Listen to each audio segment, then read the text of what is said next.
Sahana Vavatu Sahano Bhunaktu Saha Viryam Karavavahai Tejasvinavadhitamastu ma vidvishavahai. Om Shanti Shanti Shanti. Om. May Brahman protect us both, the teacher and the taught. May Brahman give us the fruits of this study. May we accomplish great things together.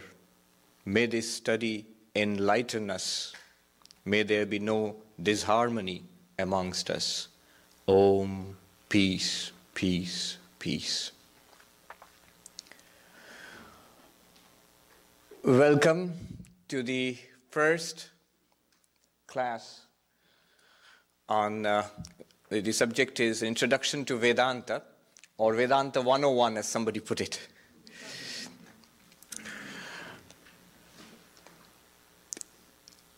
Questions like, fundamental questions, who am I?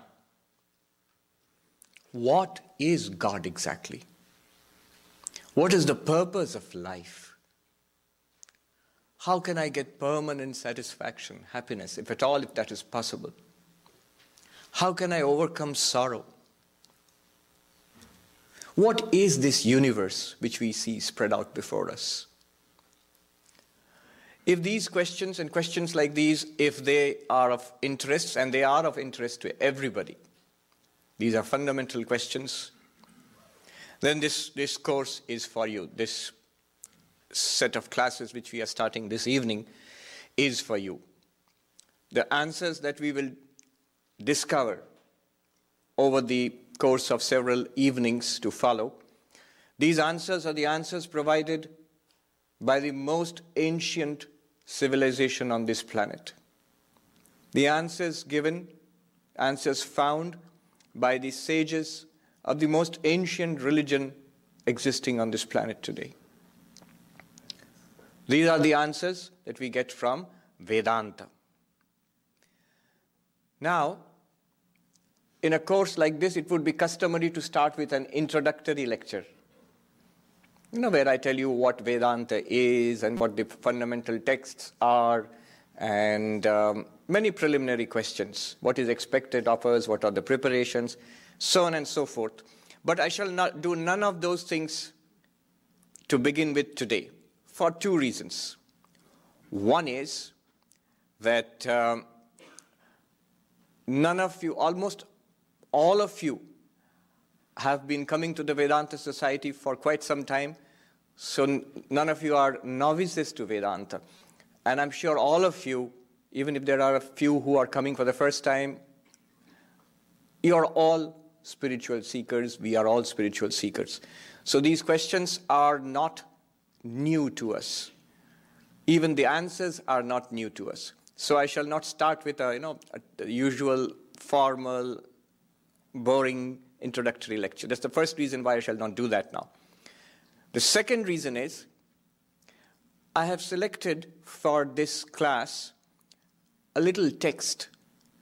This text called Drg Drsya Viveka, which is in the hands of most of you this evening already. The analysis of the seer and the seen. This text is what is called a prakarana grantha, an introductory text.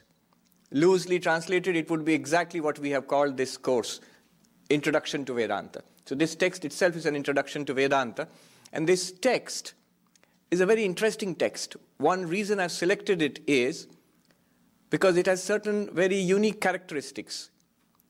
This text is a very exciting text. The author does not beat about the bush, does not waste any time on preliminaries, wastes no time on preliminaries. Not a single verse in this text is wasted on anything. Though there are important preliminary questions, but he dismisses all of them. And he goes straight into the heart of the matter. In the very first verse, it's quite interesting to note all traditional texts start with salutations to Guru, to God, and so on. You would have noticed. He doesn't even do that. He goes straight into the subject matter. And the text is dramatic. Maybe the most important verse in the whole text is the first verse.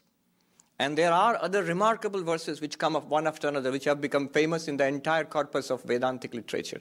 So it's a text which is full of drama, of movement, profound philosophical thinking. So in the spirit of this text, instead of wasting time on preliminaries, I shall get to all that much later, but we shall go straight into the subject matter, straight away, in the spirit of the author of this text. The author of this text is a bit is obscured in mystery. One source puts it as that Shankaracharya wrote, Adi Shankaracharya wrote this text 1200 or 1300 years ago, but that is not a very credible idea. There are two other possible authors. One is Bharati Tirtha, and the other one is Vidyaranya. You might have heard of a very well-known non-dualistic text called Panchadashi.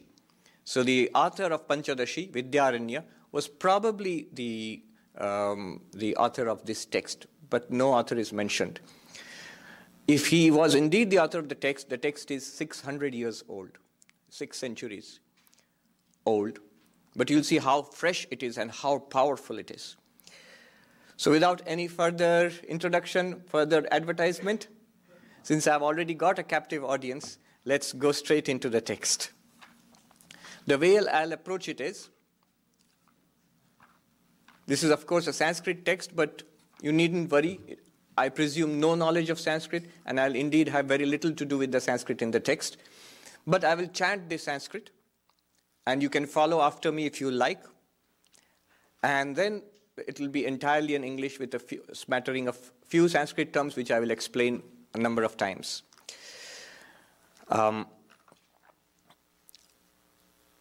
2 points about using this book. If you can read the Sanskrit text, very good, you can read it. Otherwise, you can read just the English translation. So here you have the Sanskrit text, you have the word-by-word meaning of each word translated into English, and the meaning of the entire verse given in brief, followed by certain notes. So you can read the English translation. I would ask you not to go into the notes now.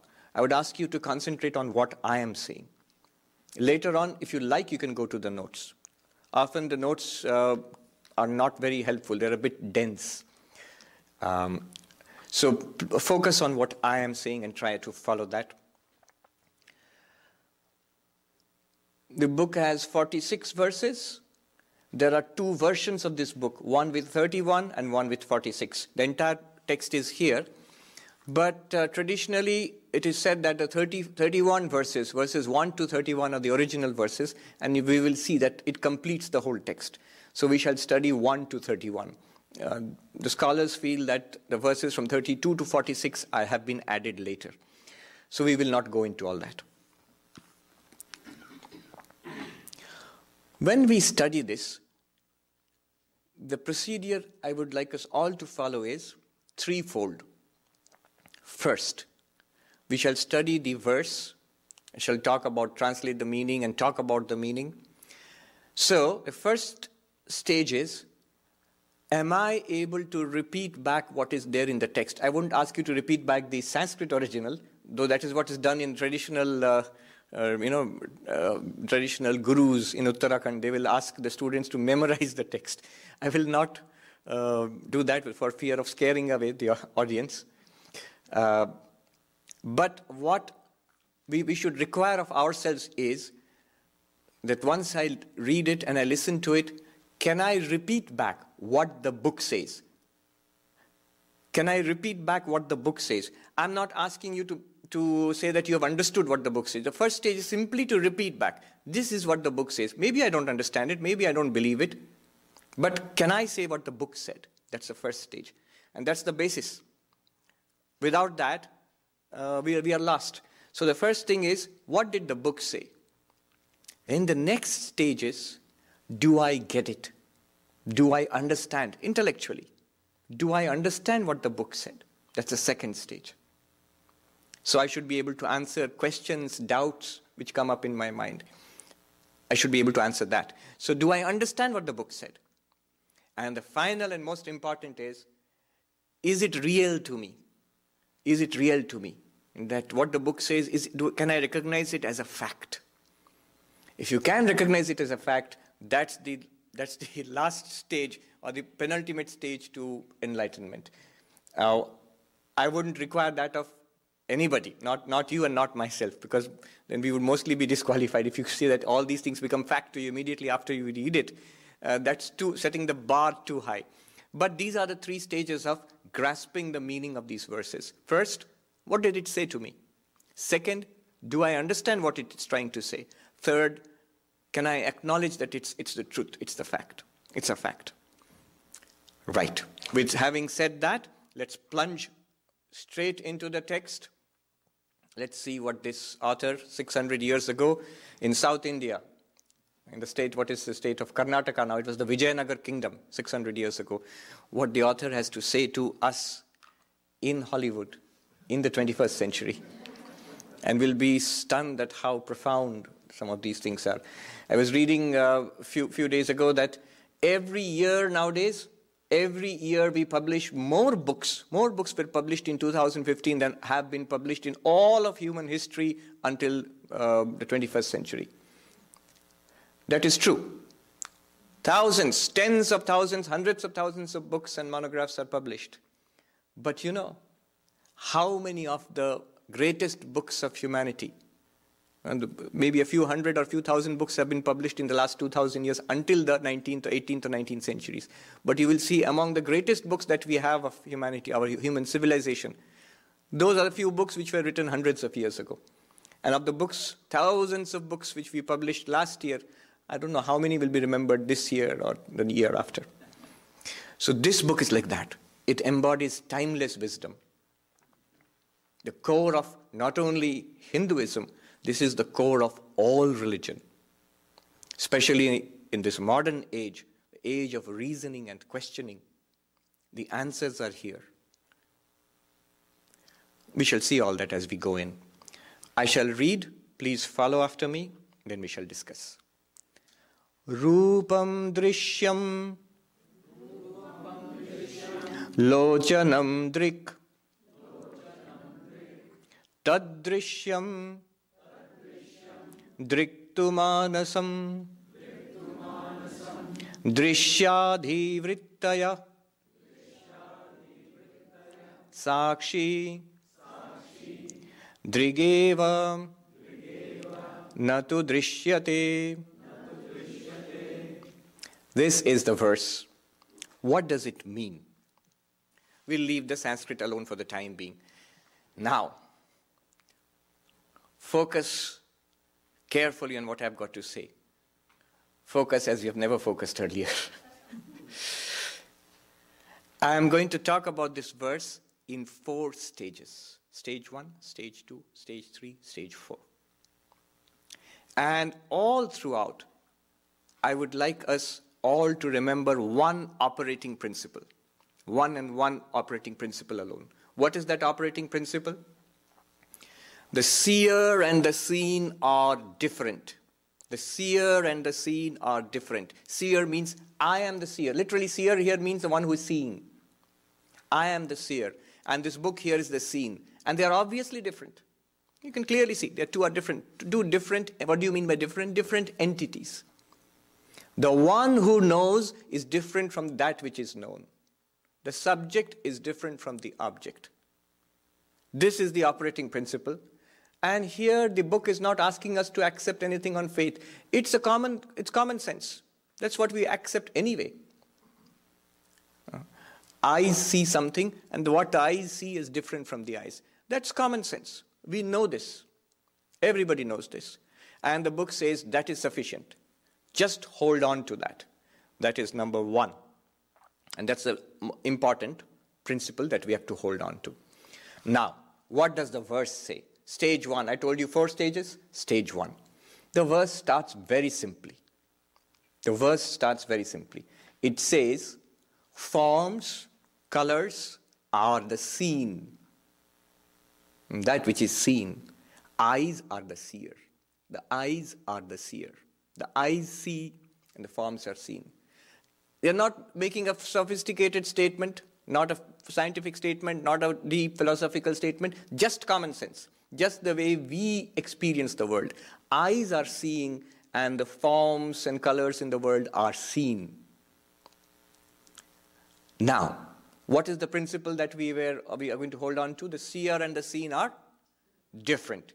So, the eyes are different from what they see. Quite obviously true. What I'm seeing around, they're all different from my eyes. In fact, unless an object is at a distance from the eyes cannot see. Even the spectacles which I wear on the bridge, if you wear spectacles on the bridge of your nose, the spectacles also must be at a little distance from your eyes. In fact, the only thing that the eyes cannot see are the eyes themselves. Eyes cannot see themselves. You can see a picture of your eyes, you can see a reflection of your eyes. The eyes cannot directly see the eyes themselves. They can only see things which are different from them. So the seer and the seen, the eyes are the seen, eyes are the seer, and the seen is this world of forms. Literally, the Sanskrit term rupam means color, but also you can extend it to forms. All shapes and forms, whatever you see, actually in your visual field, they're all different from the eyes. Now, what the verse is going to do here is, like any good teacher, the verse, the book, the author starts from the known and will take us to the unknown. Like any good teacher. From the near to the far. From what is to what shall be. That is the golden rule of teaching. From the known to the unknown, from the near to the far, from what is to what shall be. And that's what the author is doing. First, he states something that's so obvious, we will feel like, right, many of you would be feeling now, okay, you advertised it a lot, now can you get a move on? We know this is very simple. But wait, we are going to take a few more lessons from this and then move ahead. First one, we all know, the seer and the seen are different. That's one. Second, the eyes are one, I don't mean we are one-eyed, the one organ of vision, the same organ of vision, and the things the eyes see are many. I can see white here, black here, gray here, blue here, so many shapes. I can see people here, benches and the carpet and the light and this beautiful hall. So many things, so many forms, all are seen by the same eyes. So what is the principle we extract from this? Eyes, the seer is one, the seen are many. The seer is one, the seen are many. That is one lesson we take from this.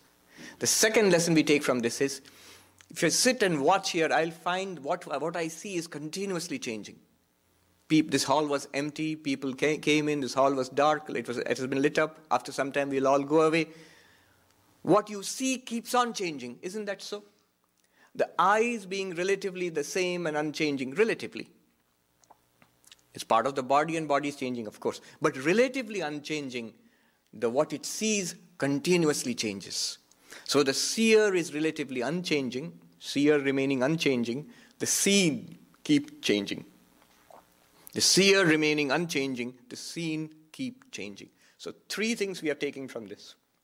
The first thing is our original lesson, that the seer is one, the seer is different, and the seen are different. That's number one. Number two, the seer is one, the seen are many. Number three, the seer is relatively unchanging, the seen keep changing. Okay, that's stage one. Now let's go deeper. Let us go deeper.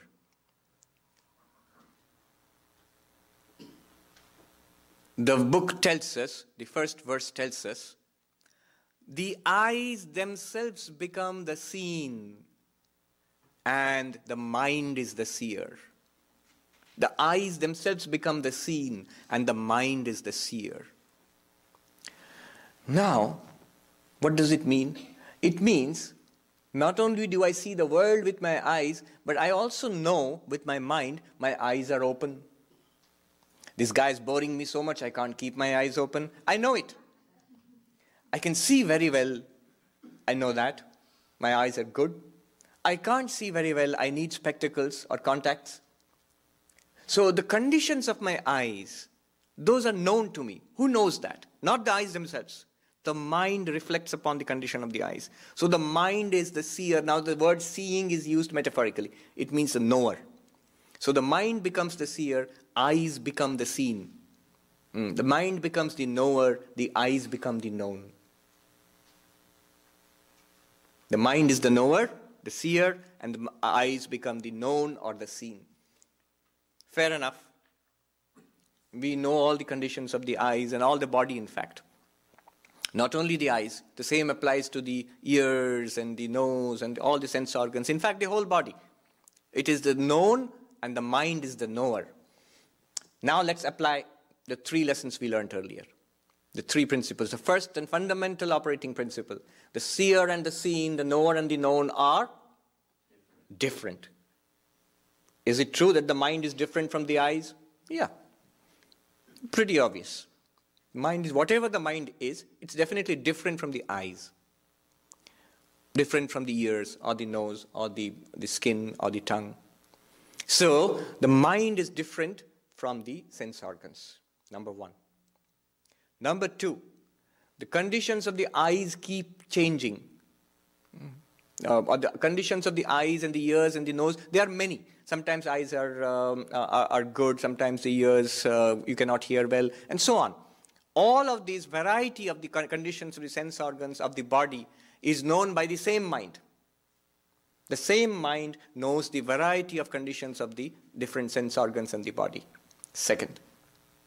Third, the eyes, the conditions of the eyes, the ears, and the entire body, they keep changing. The mind, compared to that, relatively unchanging. It's the same mind after all. Mind changes into mind, but the eyes, ears, body, they all keep changing in various ways. So the variety of changes in your body are known by the same seer, the mind. That bears repeating. The seer and the seen are different. Number 2, the seer being one, the seen are many. Number 3, the seer remaining relatively unchanged, the seen keep changing. And again it's obvious. Again it's obvious. Now, let's go deeper. Now the magic begins. The third stage of the verse talks about the mind itself as seen. The mind itself as seen. Are we not aware that I can understand what this person is saying? Are we not aware that I cannot understand what this person is saying? When I want something, a desire, I'm aware of my desire. When I'm happy, am I not aware that I'm happy? When I'm sad, am I not aware that I'm sad? When I can remember something, am I not aware that I am remembering something? If I cannot remember something, my memory is failing me. Am I not aware that I cannot remember something? So all the functions of the mind are known to us. Whatever is happening in the mind are more or less known to us. We are aware of it. Therefore, the mind is also something that is seen. It is something that is known.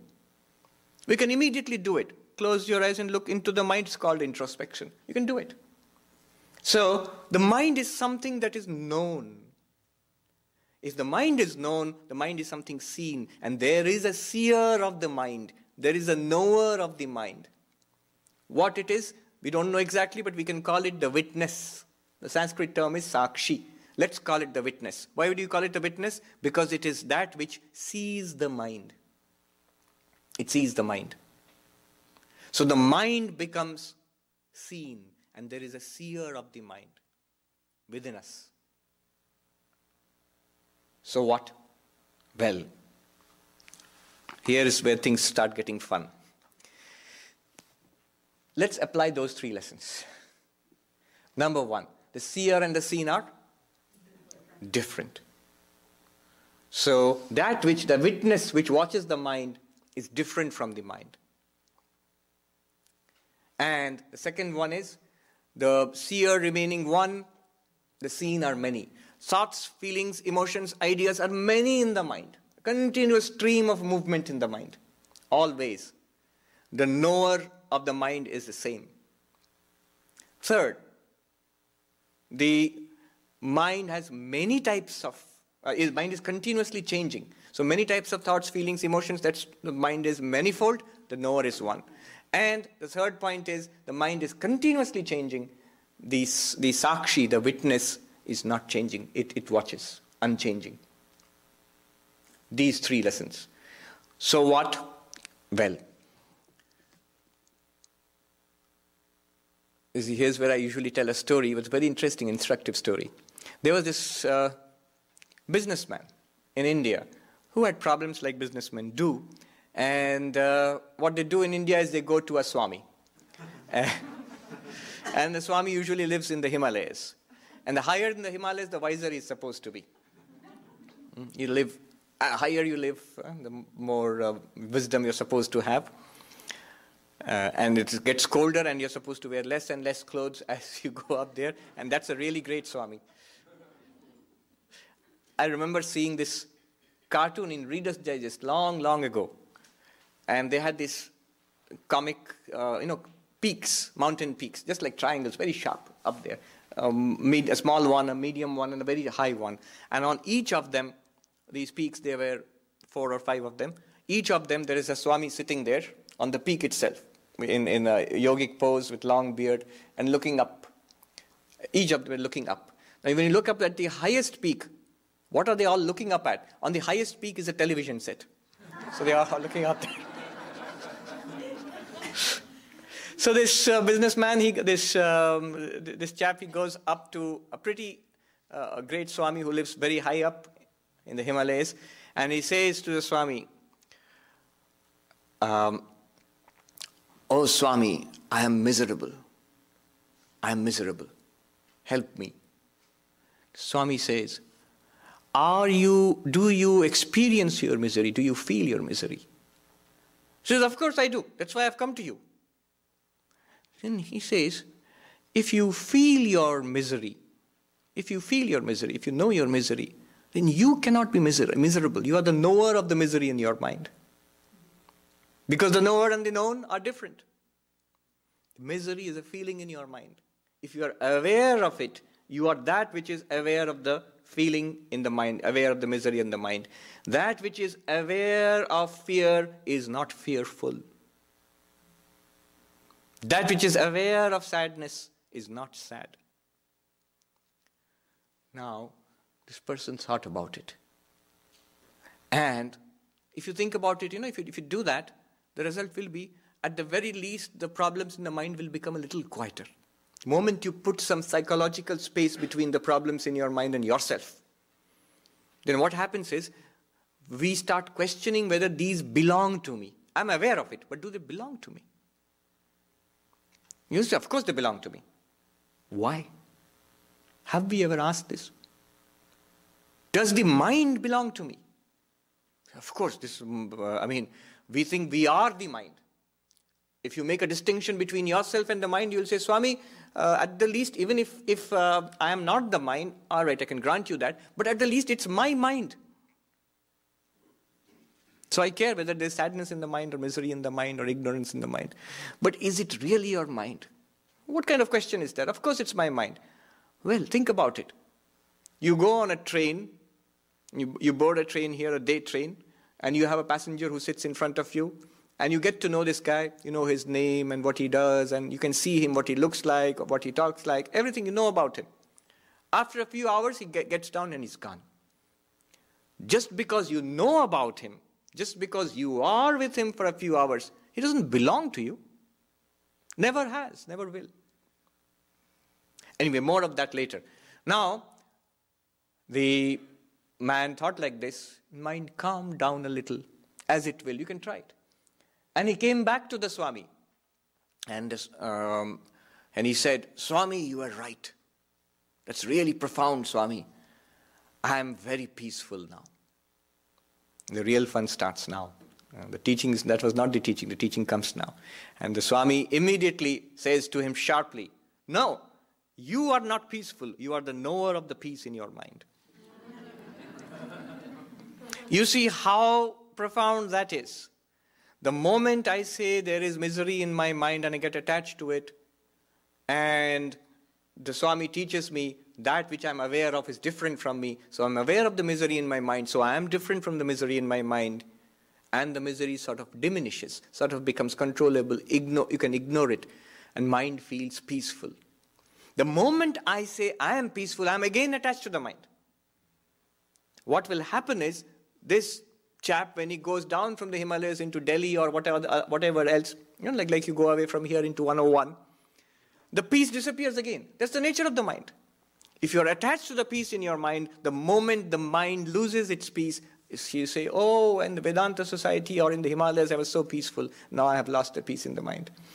You are a knower of the peace in your mind. You are the knower of the lack of peace in your mind. You are the knower of the happiness in your mind. You are the knower of the misery in your mind. You are different from the happiness. You are apart from the misery. You are the observer, quite different from the peace in your mind.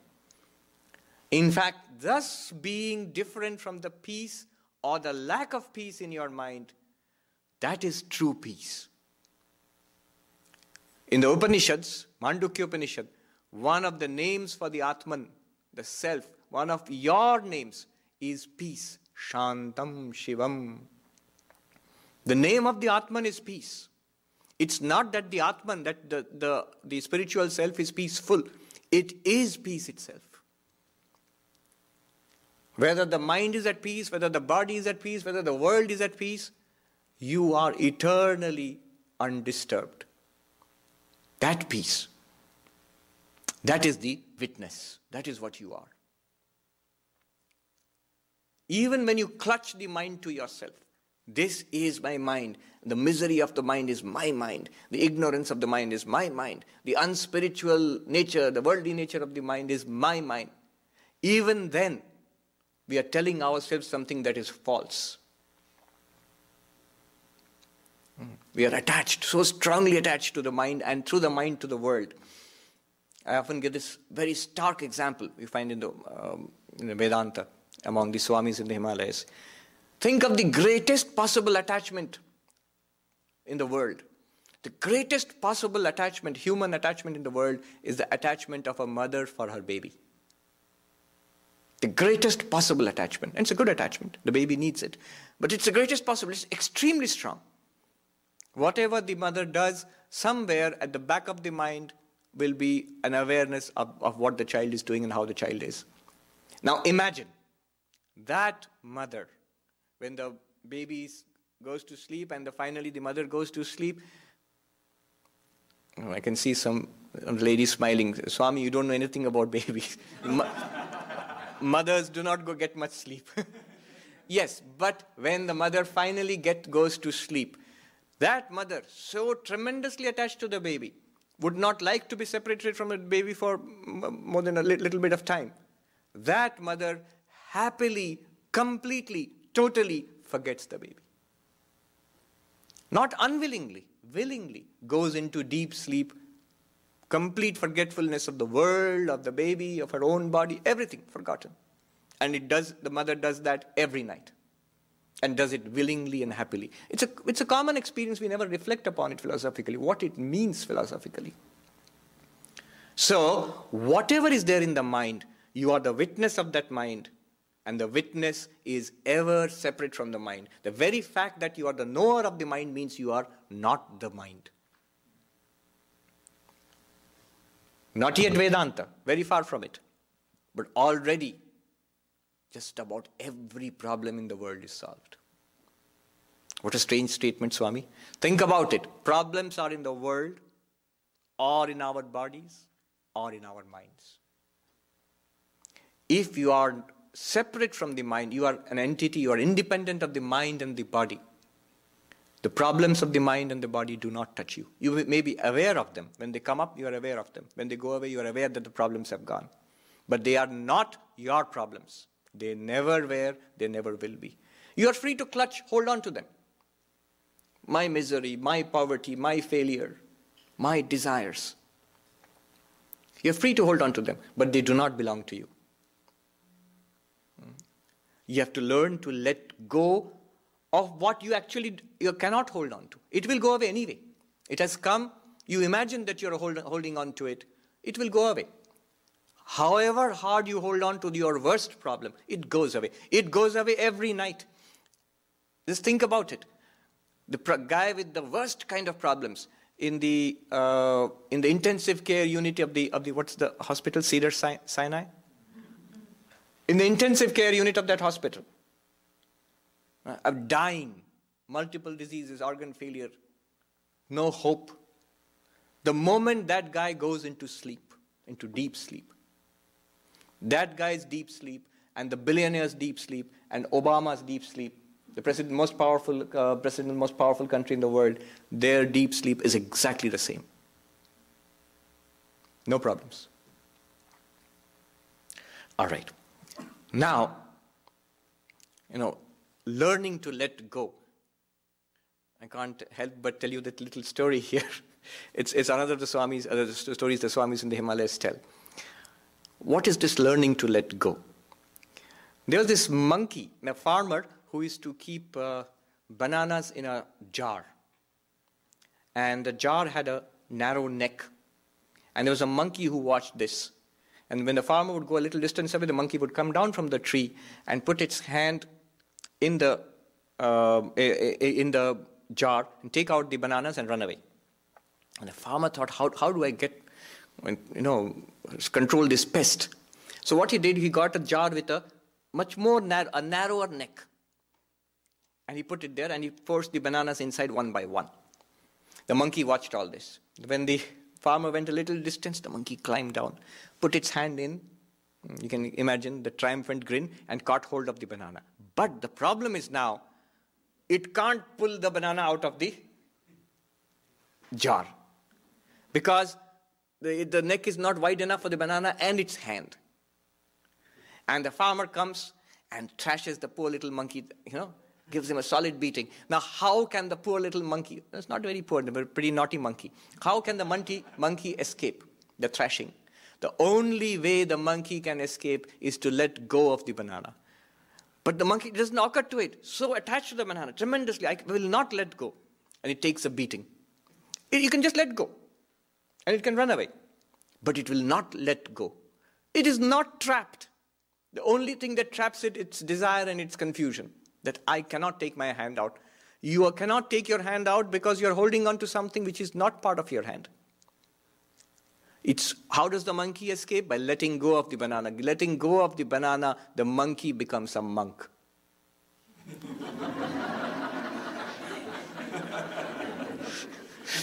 You let go of what never belonged to you anyway. What does not belong to you? That which belongs to the world. That which belongs to the body. That which is part of the mind. None of this belongs to you. You are the witness. Right. The fourth stage. This is the third stage. The fourth stage. Here is where Vedanta really starts. So, supposing such a witness is there, even if I feel, okay, it could be true that I am this unchanging witness, or it's only because I've become identified with the body and mind that I feel I am this limited individual. The body is born, I feel I have been born. The body gets older, I am getting older. The body gets sick, I am sick. In the mind there are thoughts, I learned something, the mind learns something, so I have become learned. The mind forgets, I have forgotten. Oh, I cannot but tell you this story. See how, even before coming to the fourth stage, the third stage, how it helps us.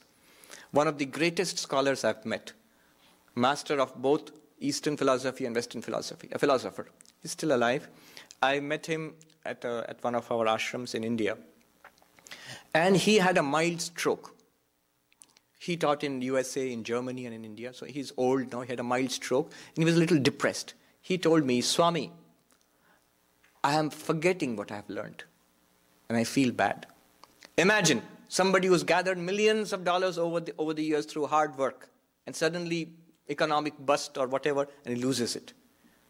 What you have worked for your life, and that is slipping out of your fingers, so you feel bad. You have invested your life in that. So a great scholar has invested his entire life in cultivating learning. And that's going now. The mind is not sharp. Mind is losing what it had learned. That's one picture. The other picture, there was a Swami in our order, not very well known outside, but inside the order we all knew him, Mokshodanandaji, Ram Maharaj. He has passed on now. He used to teach, even I was lucky enough to learn under him. He used to teach in the training center in Belur Math. Vastly learned Swami. And a very great Swami. Now, see the difference. I used to go to him with questions as a young novice. So one day I went to him. He used to be in the what we call the Arogya Bhavan, where the old Swamis stay. He was sick. He was 12, 14 hours in a day. Sometimes oxygen had to be given to him. And always there was a twinkle in his eyes and a smile on his lips. Anyway, so I used to go to him with questions. Towards the end of his life, one day the last time I went with a question to him. He thought and he thought and he thought, and he said, I can't remember anymore. It's all going away. Okay? Till this point it matches. The next, he said with a big smile, let it go. Its work is done. All the Vedanta I have studied in my life, all the scholarship I have got, let it go.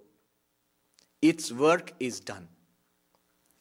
He has got something eternal, something permanent, something unshakable, from which position he can let go of everything. He can let go of the banana. Yeah. There's no problem anymore. This is what happens when we truly, truly understand and feel that we are not the body, not the mind. Fine. Now suppose we are this witness of the mind, unchanging witness. The immediate question will be, great, that's what I want to know. Now can you tell me, Swami, how do I know this witness? How do I get this witness? How do I realize this witness? How do I know this witness? And the answer comes in the last quarter. You can never know it. You can never know it. I can see the shocked expression in most of your faces. Swami, you should have told us this earlier. I wouldn't have signed up for this course. Can I have my $3 back?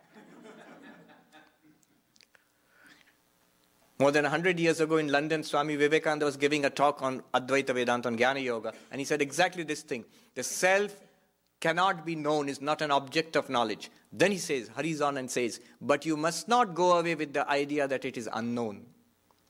It is more than known. In every knowledge, the self reveals itself. The Kena Upanishad says, what is the self? The knower, the witness. The Kena Upanishad says, it is something different from the known. Oh, so it's unknown. No, it's something different from the unknown. Think about it. If I ask you a question, what is it that's different from all that you know? All the subjects you know, the people you know, your memories, ideas, opinions, different from all of that. And different from all that you do not know. There's a vast ocean of the ignorance which we have. We do not know many things. So there are many things which we do not know, and there are many things which we know. What is it that's different from both of them? It's not something that we know. It's not something that we do not know. Yes, some people have an idea. Yes? What you are? Exactly. Yourself. You say, no, Swami, I know myself. What do you know about yourself? You know what your passport tells you. Your driver's license tells you. You know your body. You can see the body. You know your memories, your family. All that's in the mind. And if you know all that, it must be different from you. That which knows all this, do you know that? No. It cannot be an object of knowledge. And yet, it is not unknown. For what is more known than yourself? You know that you exist. You know that you are. It's exactly like, how do I know you are all there? Because I can see you. How do I know that my eyes are there? I can't say because I can see my eyes. I know that I have got eyes and they're in perfect working order because, not because I can see my eyes, because I can see you. Whatever I see proves to me not only that object is there, but also that my eyes are there. In the same way, whatever experience you have, you see something in the world outside, it proves that you are the conscious self. You have a feeling in your mind and a memory, an emotion. it proves to you not only that the emotion is there in your mind, but also that you are the witness, the conscious self. Every experience is a proof that we are consciousness, we are this witness. The Kena Upanishad says, Pratibodha veditam matam amritatvam hivindate. When you realize the infinite existence, the infinite consciousness in every experience of your life, not just in the temple or in the church, not just at the time of prayer, not just even in samadhi, in every experience, when you're talking, you're thinking, you are laughing, in every experience when that self, this existence, consciousness, bliss is realized, that is immortality. And that is possible.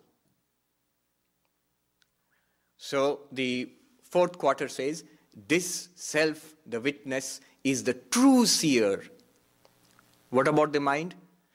It is the seen. This witness plus the mind becomes the seer of the body and the sense organs. This witness plus the mind and the body and the sense organs becomes the seer of this world.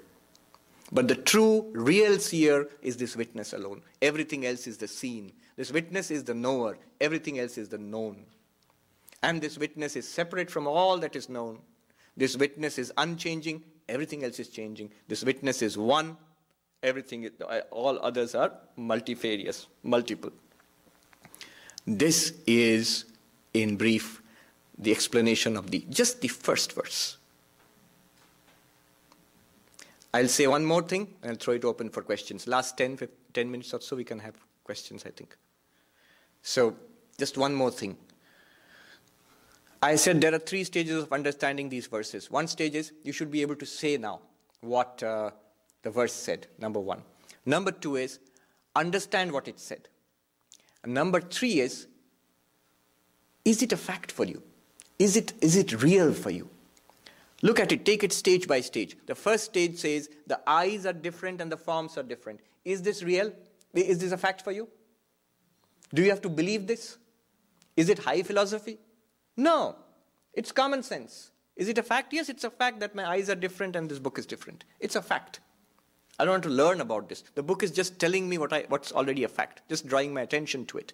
Second, that my eyes are different and my mind knows the eyes. The mind is the knower and the eyes, and this body is the known, and the mind is different from the sense organs. Is that a fact, or do I have to believe it? It's a fact. I experience it. That the witness is different from the mind. Third stage. The witness is different from the mind. Is it a fact, or is it something to be realized? Is it a fact now? Yes. That's what the book claims. Most people would say at this stage, well, it's a great theory and it is something to be, I don't disbelieve it, but it is something to be realized after a lot of sadhana, a lot of spiritual practice, and then finally I will realize I am different from my body and mind. That's all right, but that's not what the book is saying. Just as the eyes are different from this microphone, exactly in the same way, you, the knowing self, is just now, right now, you are completely different from the body and mind. Only in our understanding, the monkey has caught hold of the banana. We have caught hold of the body and mind in our understanding, not physically, in our understanding. That's why we feel trapped. So, just now also, it is a fact that you are not this body, not this mind. The Sanskrit goes like this. I'll quickly run through it. Those who can read Sanskrit, you can follow me. You don't have to repeat it. I'll just say. Rupam drishyam lochanam dik. Rupam means forms. Drishyam means that which is seen. Lochanam means eyes. Drik means the seer. Drashta. Drashta means seer. The book is the analysis of the drashta and drishya. The seer and the seen. So the eyes are the drashta. Forms are drishya. Go deeper, second stage. Tad drishyam. The eyes become the seen, drishyam. Mind becomes the seer, drashta. And the mind and the eyes are different. Then the third stage, drishyadhivrittaya sakshi. The mind, the thoughts, feelings, ideas in the mind, they all are drishya, things which are seen. And there is something watching them. That is called the Sakshi, the witness. Dhi vrittaya, the modifications of the mind. Here the dhi word, dhi is used as a global term. Mano, buddhi, chitta, ahankara. Those who are interested in Vedanta, you know, all of them are included here. And finally, the fourth quarter, Drigeva natu drishyate.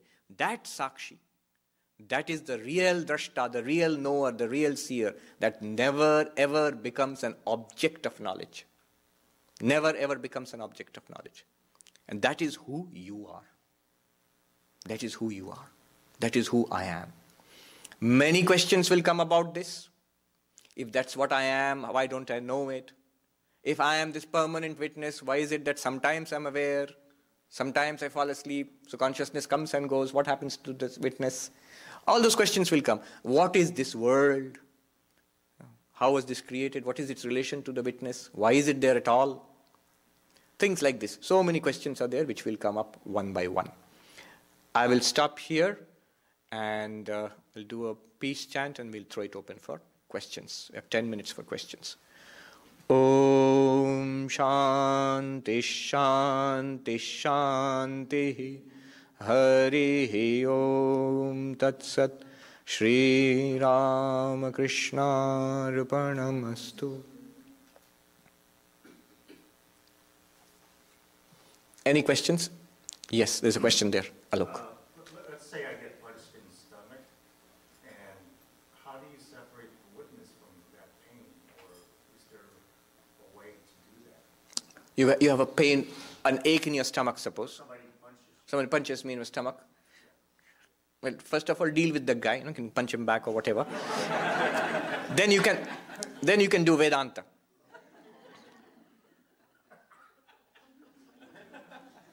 This question of dealing with pain, and the grossest form is physical pain. Physical pain. And this question is immediate. And it works here too. It works here powerfully. It works here just now. Even before we are realized souls and enlightened souls, it still works. You see, it works this way. This question was asked by a student to Shankaracharya. There's a book called Upadesha Sahasri. In that, Shankaracharya gives this philosophical way of analysis of your feelings, emotions, pain, and so on. Then the student asks this question, but sir, in the book it's there, but sir, if my hand gets burnt, it hurts. Even after I read Vedanta, it still hurts. And Shankaracharya says, their answer is, are you aware of the pain? Of course I'm aware of the pain. If you are aware of the pain, you are that which knows the pain. And you must be different from it. Remember, Vedanta is not anesthesia. Vedanta is not a painkiller. In Hindi they say, Vedanta tod phod nahi karti hai. Vedanta does not try to change the world of appearance. Karma Yoga tries to change something. It does good to the world and purifies the mind. Bhakti Yoga tries to make a change in our, take away desires of the world and focus it all on God, love God. It's a change. Raja Yoga, the path of meditation, makes a change in the mind, focuses the mind on God and tries to attain samadhi, which is also a state of the mind. Jnana Yoga alone does not try to change anything. It just tries to get knowledge, which removes ignorance. So, it's not going to take away your pain. But what it's going to do is something more profound. Sri Ramakrishna, terrible pain of cancer in the throat. He's lying there sick and weak in Kashipur, in Calcutta, last days of his life. And Swami Turiyananda, Hari, he comes and he asks, sir, how are you today? And Sri Ramakrishna sort of croaks, I can't eat, it hurts. And Turiyananda, I don't know why, he said, well, I can see that you are in great joy. And Sri Ramakrishna bursts into laughter and he says, this rascal has caught me out. Shaladhariniyach. This rascal has caught me out. That it pains and it hurts and I can't bear it anymore. Up to this, we all understand. We experience that. The next part of it, it does pain and it's terrible. And at the same time, I can transcend it in a blink of an eye. That is possible only for the Jnani. The same Hari Maharaj, Turiyanandaji, in the last days of his life, two incidents I'll tell you. One is with Swami Atulananda, Gurudas Maharaj, with whom he was in America, and later on in Banaras and in Kashi, in India. They traveled together. Once, somewhere, I think near Hardwar or somewhere, there was a group of pilgrims and they were sitting together at night. Swami Atulananda, who was Dutch and also American, he was here in America. He was a Swami, and Swami Turiyananda. They're sitting together talking about Vedanta. A group of pilgrims had gathered around them in the campfire and listening to talks on Vedanta. And then somebody disputed it. Look, sir, all this sounds fun. I mean, all this sounds great. But that you are not the body, it's easy to say these things. If you put your hand in the fire, won't it get burnt? And Turiyanandaji says, I can do that. I can put my hand in the fire, it will get burnt, but it does not affect me. And he rushed to put his hand in the fire, and the others jumped in and caught hold of him and pulled him back. Now, this is one incident. The second incident is very well known. He was in Kashi Shevashram, old, in his old age, and he had a wound in the hand. Once he had a carbuncle also, there was an operation, but also a wound on a hand and finger, and it had to be lanced. A doctor came to lance the wound, and the doctor said it's going to hurt terribly. And I'm to put an anesthesia. And the Swami said, no, there's no need to put an anesthesia. You can operate. And the doctor did operate, and the Swami sat there calmly, smiling. Established, I believe, in the knowledge that I am not the body and not the mind. There is a cutting in the hand going on, there is bleeding there, and there is terrible pain there. I watch all of that. That knowledge is so strong within it that the knowledge itself calms down the mind which wants to react in shock and pain. The funny thing happened the next day. The next day the doctor came again to dress the wound. And he opened the bandage and he was about to dress the wound, and the Swami shouted in pain. The doctor was surprised. Swami, yesterday, this hurts, I know, but yesterday when I operated upon it, it must have hurt much more. You had no reaction then, and you are shouting in pain now. What is the mystery? And the Swami said in Bengali, Bolbe to age, mon tule nitam. You should have told me that you are going to touch it. I could have, lifted my mind from the body. They can do it immediately. So it's possible. And yeah, I'll come to that.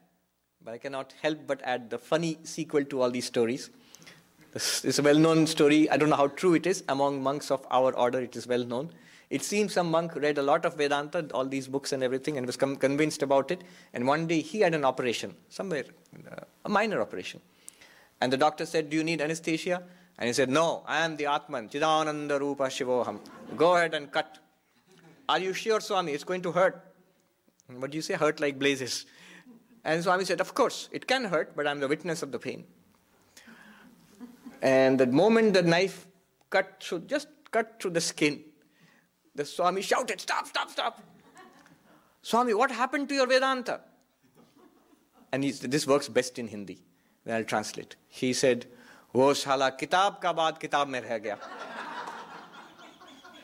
All that stupid Vedanta is in the books of Vedanta. It's not in real life. It doesn't work. You have to be... So what works, as I said, just like this book is different from my eyes, it's a real fact for me. You don't have to tell me, you don't have to convince me, no philosophy is necessary. In the same way, I must be separate, I must be convinced, clear that it's obvious that I'm separate from my body and mind. Then only it will begin to work. Okay, last question. How am I assured that the witness isn't a function of the mind, since I'm using intellect to establish Yes. That is a question one should definitely come up to any thinking person. You see, it's very clear when you are... Please repeat the question. The question, exactly. It's an important question. The moment you say that there's something watching the mind, and that which knows the mind is different from the mind, but you see, the mind can also watch itself. Which is not a problem when it comes to the body or the world outside. The mind has a capacity to reflect upon itself. This capacity is called introspection. So when I say I am watching the feelings in my mind, the thoughts in my mind, the memories of my mind, is it not simply the mind watching itself? Isn't it introspection? Isn't it introspection?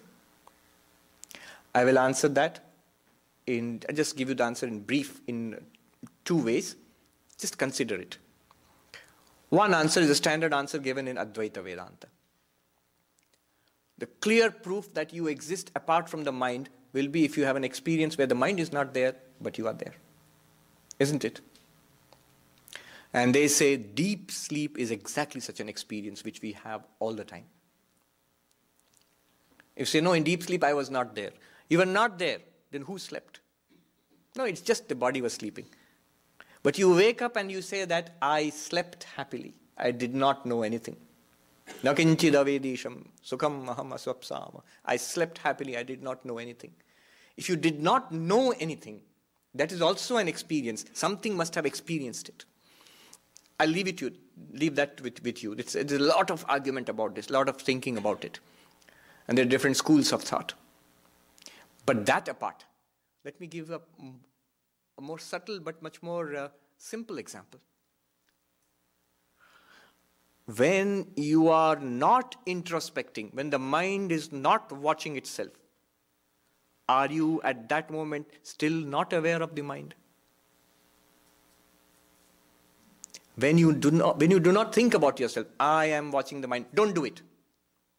Normal times, talking, walking and all that, at that time also there is a basic level awareness going on all the time, even when you are not self-reflecting. That is what is interesting. There is something illumining the mind. And the mind, of course, can self-reflect. But when the mind is self-reflecting, it is one thought thinking about another thought. It's one idea thinking about another idea or a feeling or something. Intellect pondering upon memories and feelings and perceptions. But apart from all that, still there is consciousness in the mind. Even when you're completely absorbed in a task, a surgeon operating on a patient, completely focused in the state of what Mihai Csikszentmihalyi would call flow. Completely forgotten self-awareness. Complete self-awareness forgotten. At that time, is the surgeon conscious or not? Of course he is conscious. He's completely conscious. Just that I feeling is not there, the self-reflection is not there. That's one function of the mind.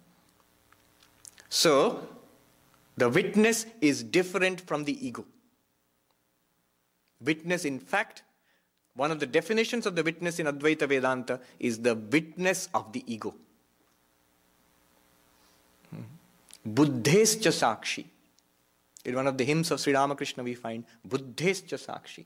Yovetti sakalam nachayasya vetta. One who knows everything, but who is not known by anything. Who is that? You say, oh God. No. In Advaita Vedanta, it's you. The witness of the intellect, witness of the ego. We'll go further into it. All those things will be explored slowly. So, as I promised, it starts with a bang. Tremendous first verse. Tremendous first verse. Advaita Vedanta, as we will see later on, what is Vedanta, what is Advaita Vedanta, and what are the roles of meditation, worship, all those things have a role. We'll plug them in as we go along. But it claims that all the worship that we do, all the religion that we do, all the good works that we do, all the meditation that we do, all of it is supposed to culminate in this knowledge. This is the crowning jewel of philosophy in India. Dr. Radhakrishnan called Advaita Vedanta the fairest flower of Indian philosophy. I might even say it's one of the grandest philosophies the world has ever thought of. So we shall undertake this journey. It won't take very long. It's a small book. Maybe in 6 or 7 months, if we get 2 classes a month, we can cover the whole thing. Thank you very much.